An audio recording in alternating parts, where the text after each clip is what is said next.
Hi, this is Milad Rasaimanesh. Hi, this is Nasaran Gudarzi. And this is another episode of Exmuslim TV. Stay with us.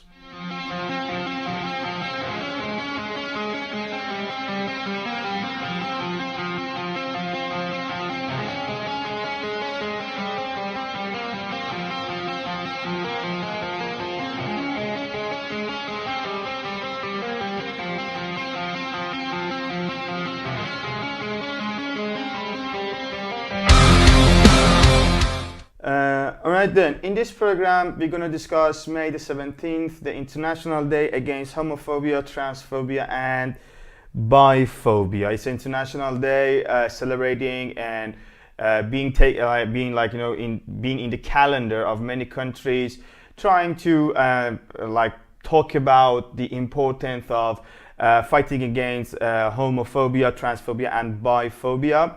In year 1990, the International Medical Center puts out the homosexuality out of the list of the disease, and in year 2005, May the 17th became the International Day Against Homophobia, Transphobia and Biphobia. As you must probably know, the ex-Muslim in Islam-stricken countries, the homosexuals, gays, lesbians, bisexual, transsexuals, they're one of the deprived group of people in those countries. They have a very bad and anti-human situations, and it's important that we talk about them and try to raise the voice and make the movement that they have more powerful. Today, we have a very special guest, Mohammad Salehi, an ex-Muslim homosexual from Iran. He's here to have a short interview with us.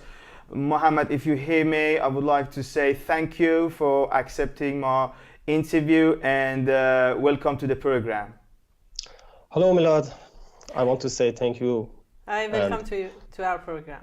Okay. Thank you for giving me that time to be with you. Alright then, good to have you on. First of all, Mohammed, I would like to ask you to talk about yourself, the situation that you had in Iran. I know you had a great job, you were a pilot in Iran, and you were like a professional athletic, you had like so many medals because of your professional sport things that you were doing. Talk about yourself, who are you really? My name is Mohammed, I'm 25 years old, and I tried many years hard to build a good life for myself. I did the part that belongs to me. I mean, I had a perfect level of education in aviation. I got my pilot license and I wanted to become a good pilot, but they didn't let me to be who really I am, just because of my sexual orientation, just because I'm gay, and I had to hide myself. I had to hide my real self. I mean, I had to hide my sexual orientation, and I had to always be in a fear. I was living in a fear, and at that moment that I was in Iran, I mean, especially the last 2 years, I couldn't be the real me, because the person that was in that country, I mean, I had to hide everything, and I had to just show off that, okay, I have to live in the way that you want, but I couldn't do this, so everything was just gone, because being a gay is forbidden in Islamic countries, and they will kill you just because of your sexual orientation, no matter who you are. Yeah, thank you.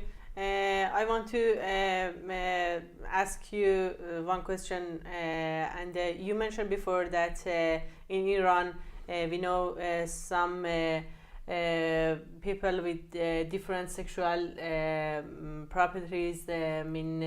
They are threatened, they are imprisonment, and they are tortured, and maybe they are killed because of different sexuality.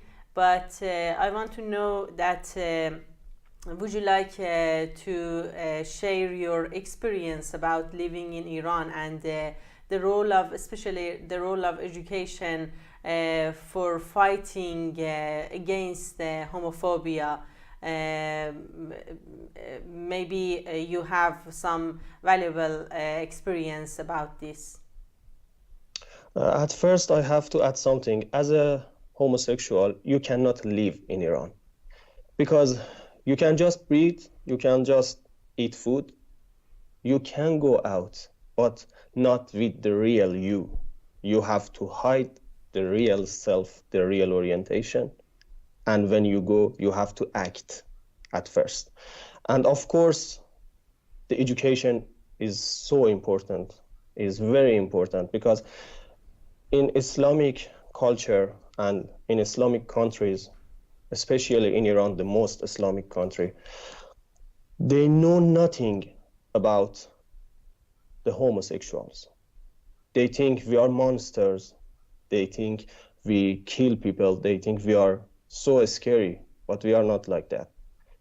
Because as we were a child, they told me, okay, in Islam it's forbidden, they will kill you, and they have the right to kill you. Why it's like this? Why we have to be scared of dying and death penalty because just of we are homosexuals? And from the beginning, it was a bad way of education. Just they told us it's bad, it's forbidden. But nobody told us why. Nobody knows the knowledge about different sexual orientations. And because of that, the government and the culture of Iran, it's going in a very bad, wrong way.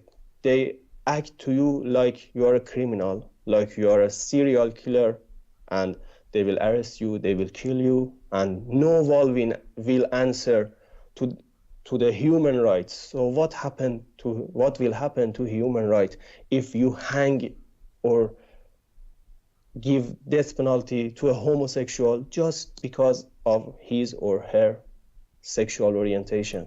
That's not fair at all. And I think they have to make a big change in education, because each person has his or her sexual orientation. It's so personal thing, and I think everything is wrong between Islam and being a homosexual.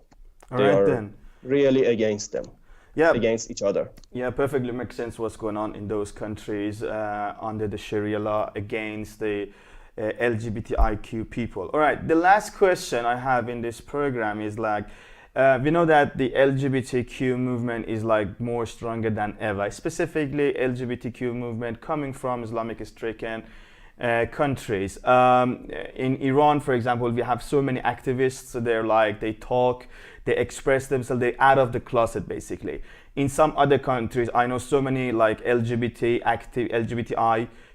plus, I would say, activists from Saudi Arabia, Iraq, Dubai, and so many other countries across the Persian Gulf. The movement is like very strong and is very, how to say, exciting and like, you know, hopeful that like they're gonna change like dramatically in future.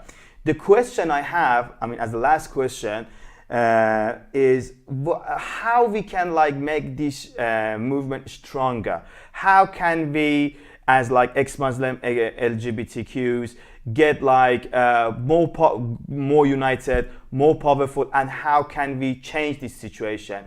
And like on the other side, what's your message to the other ex-Muslim LGBTQs coming from Islamic-stricken countries? At first, I want to tell them, please do not hide yourself. You are so precious and valuable. Don't hide yourself. Do not live in fear anymore. You don't need to hide yourself. Shout and tell everybody, okay, that's me. You don't need to hide yourself anymore. Search for the communities that they are helping. Go there and tell them what happened to you in your country, and stay against the people that told you you don't belong to this world. Because in Iran, they told me that homosexuals, they don't belong to this world. So what's that? So I'm telling you, just stay against them and show the real self, show your real self. It's so important to tell them, tell everybody, shout what you are.